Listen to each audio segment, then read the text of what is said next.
Hey, FlimsyLunchTray here, and welcome to our Friday highlight here in World of Warships I should say, Randoms Battle on the map North. So this is going to be a pretty decent game we have here today, and showcasing some of the strengths, and I also talk about some of the weaknesses of the newer Tier 9 Tech Tree heavy cruiser. I'm going to guess Andalucía. There's another part of me that wants to call this ship Andalucía, but I feel like Andalucía is probably the best way to pronounce it. But I don't know. But regardless, it's a new Spanish Tier 9 cruiser that's been in the game maybe longer than what I think. It's been maybe a couple months, something like that. So if you're wondering about this ship, I'm just going to read from the WoW's wiki. In 1938, 5 destroyer projects and several cruiser projects with displacements ranging from 7,920 to 19,000 tons were worked through. The largest was Project 138 for a cruiser with a speed of 36 knots, providing several main battery options. One of the options involved the construction of a cruiser equipped with turrets from battleship España, but the most common option envisioned was a 3 triple gun turrets with gun calibers ranging from 203 to 254 millimeter guns. Now here on the Andalucía, you have 9 234 millimeter guns, and you can see we're going quite fast. So this is should be with the Sierra Mike flag here as standard speed. If I can find maneuverability on my screen, it's 36 knots, but with the Sierra Mike flag, that will bump you up to 37.8 knots. So it's pretty decent for getting around the map. That's one of the things that this cruiser has going quite well for it as a heavy cruiser. But of course she has some weaknesses as well. But let's just go ahead and give an overview of the ship before we get down into the nitty gritty as you see us in action here. Now with those 2 and 34 millimeter guns, these are actually very similar to the guns found on the Tier 9 British heavy cruiser, the Drake, as I was doing some research and reading. But granted, she doesn't have the increased HE penetration that Drake has, but then a slower turret traverse time, but a faster reload of just 14 seconds with that extra range that you have here on the Andalucía, which is 16.7 kilometers, as we're watching some cross-map shots there back from the 5-6 line. So the guns do smack. I think I keep thinking, these guns as like 203 millimeter guns or something like that. But with that increased larger caliber, you'll see more harder hitting salvos as you go up this line here with the Andalucía.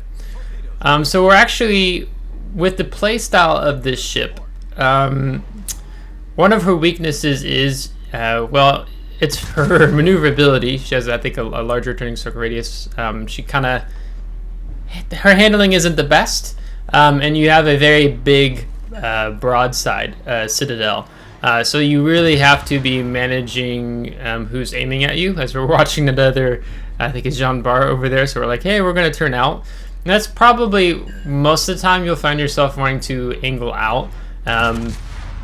When a battleship takes the first salvo at you, you don't necessarily want to speed juke because you're just moving so fast. Often they kind of underlead you.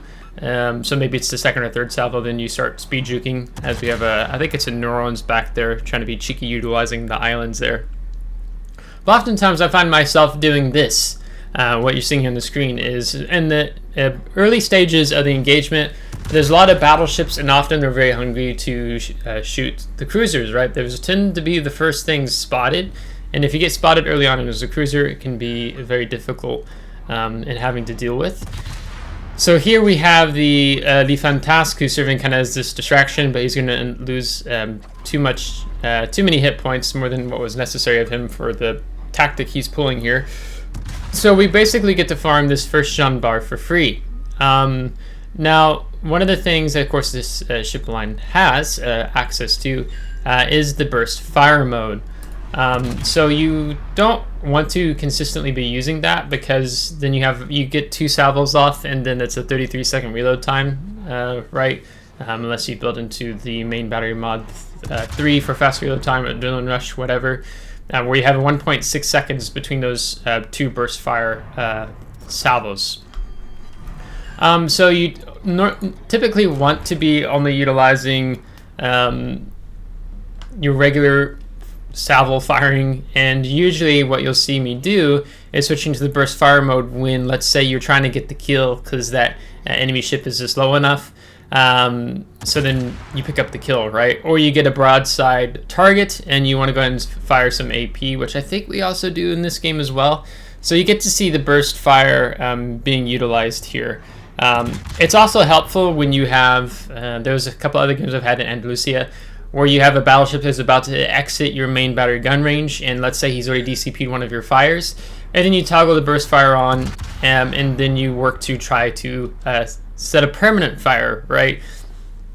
Or you're going to disengage and you're going to go dark, so you use burst fire mode, and then you go dark. So those are typically the times that I look to use the burst fire here on Andalucía, because it is a definite strength and value, as again we have this, I think it's in New Orleans, trying to sit back in there behind the island, taking some shots at us. But let me go ahead and just read you what's known as the pros and cons from the WoW's wiki.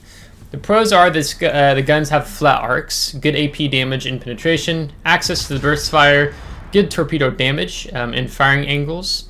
So those torpedoes, they do a they have a, let me talk about them. They have a reload time of 106 seconds. Their range is 8 kilometers, and they do 16,633. So that's actually not too shabby. And you have a high maximum speed as a cruiser, 37.8 knots with Sear mic flag equipped. Cons, you have weak armor. That's a definite thing, and we'll check that out tomorrow in the upgrade commander build. The burst fire, of course, has a long reload time of 33 seconds stock. Slow torpedo reload, poor A defenses, poor handling, poor aerial concealment. So if you build for max concealment, you'll be 11.74 base by sea, and then base by air is 8.75 kilometers. When your AA has your long range aura has a 6 kilometer, then the medium range 3 kilometer, short range 2 kilometer. And the AA is not fantastic from what I remember here on this cruiser. Just looking at, yeah, it's the medium range aura is the best with a 318 damage per second. So don't play this tier 9 cruiser for AA. You're playing this ship mainly for her high speed and actually quite decent 2 and 34mm guns. Now I think this ship is very playable.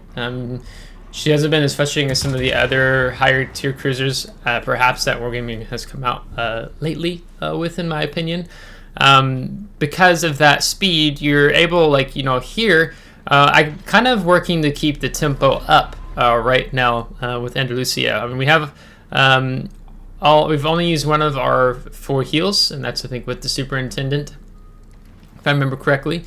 But we still have a large access to our hit points. So I think stock hull is 43,800, but then the max, the upgraded hull B is 48,300 if I'm reading my screen right here. So here you see we have AP loaded. Now I could have used the burst fire there, but it looked like he might be turning out, so I didn't. Go ahead and fire both. As a thought, hey, let's just see and keep these guns reload, so maybe we get him on the next salvo as an example. But he's angling away even more, but I know he's probably wanting to turn in towards the smoke, so I should have kept the AP loaded, because either he's going to run aground or he had to show broadside. But it's going to be broadside, and I was almost using the burst fire there, but I'm like, I think we can kill him without it, and we do. So I took a little bit of a gamble there, but I wanted to keep my main guns because of these 2 cruisers that are over here. So here I would have loved to have had the AP still loaded. I didn't think the encounter was still going to be there sitting broadside to us. So now we have switched, and I'm like, ooh, we have the Asturias, the tier 8 of this, but I'm like, let's just go ahead. He's still reversing. Let's get rid of him, because I don't want him smoking up. Granted, the Massachusetts is right there, but I think we only took 3 pins, so we might not have even had to burst fire that broadside of the encounter, because he has such a massive broadside. So you see we've actually went ahead and reloaded the high explosive. I think part of my mind was there's been a destroyer around here, so that's why I went ahead and switched to it. But you see now the Sirius is quite low, so we're going to switch to the burst fire again, and then get the levels off. And what I normally do is I immediately go and switch the burst fire off. I think they made it in this recent update 13.6, something on the center of the screen, maybe near your aiming reticle, that shows that the burst fire activated or not, because I think some people fire it and they don't. Oh shoot, I'm about to go back to standard salvos. But my train of habit is only switch to it when I'm about to use it, or switch out of it after I've done used it, so then I can make up my mind once the guns have reloaded. So we're gonna get the kill on the GIGABYTE. The Shiratsuyu actually picks up the kill, and we're still pushing here. So and these 234mm guns, pretty good, decent, high explosive. You have great armor piercing penetration with these flat arc salvos. You have 8-kilometer torpedoes. You have the airstrike ASW, which is, I think also it's an 8-kilometer ASW, if I remember correctly. Let me just double check that. No, it's 7 kilometers. So that is helpful with the subs. You have a damage control party. You have pick them up with the fire, getting general offensive after the Confederate we got earlier. So you have a damage control party. You have the heals, which is great to have, of course, especially at high tier on cruisers. If you didn't have the heals, then the ship you'd be playing even more passively, as we go to bow in towards the torps and scraping some paint. And then we have the spotter plane. So I popped the spotter plane if I wanted to see, maybe I could see the Seattle back here on the corner of this island. And then we're going to launch some torpedoes at the smoke screen just in case. But I would like to catch the Seattle off guard and maybe use the burst fire mode. So that's part of my thinking. And then we also have the hydroacoustic search, so picking up, detecting other enemy ships from 5 kilometers away. And then torpedoes 3.5 kilometers away. So all these things being said, you know, I quite like Andalucía, even much more so than the Azuma, as we just lost the targeting there. But with those flatter shell arcs, you know, it's like, we can't just lob over the island here. But I do quite like this ship compared to other tier 9 ships in the game, like Azuma, even though that's a premium ship. It's such a pain to play. So we'll go ahead and make a move here on the Akazuki. Looks like Seattle's running and disengaging. We don't have to worry about any torpedoes from Seattle, of course, just this Akazuki. So we've got the high explosive, trying to get the rear turret turning around. So this is kind of one of those things. Maybe if you had a slightly faster traverse, you could have your guns on target much more faster. So I wanted to kill some speed here in case he had dumped some torpedoes. So we're being mindful to that. But we did just incapacitate them or something else. We don't know if they had his DCP up or not. And then I should have used the burst fire right here. But I thought I would have a little more time with the reload. So actually you're going to see me switch to burst fire. But then I'm like, I'm not going to be able to, because just as I'm about to, he's going behind the island. So we're just barely going to clip his stern there just as he gets in behind the island. Probably, I don't know if we would have gotten the kill there, but I'm very hungry for the Kraken. Seattle is not even hanging around.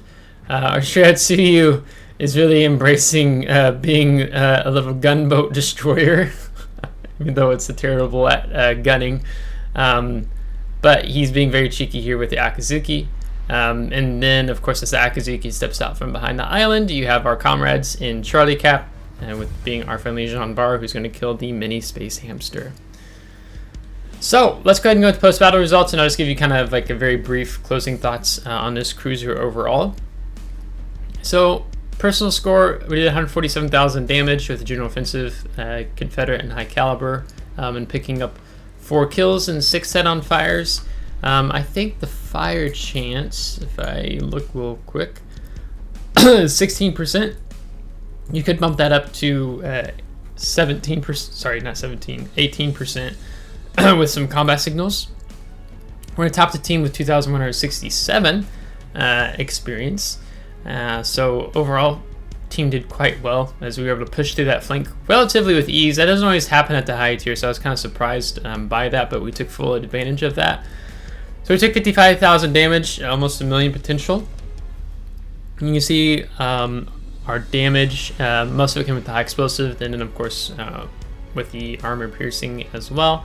And so it looks like with premium accounts. Now, the playstyle of the Andalucía, I think she's very much a mid-range cruiser, let's say 12 to 15 kilometers, which plays quite close to her concealment. If you build max concealment, it'd be 11.74 kilometers.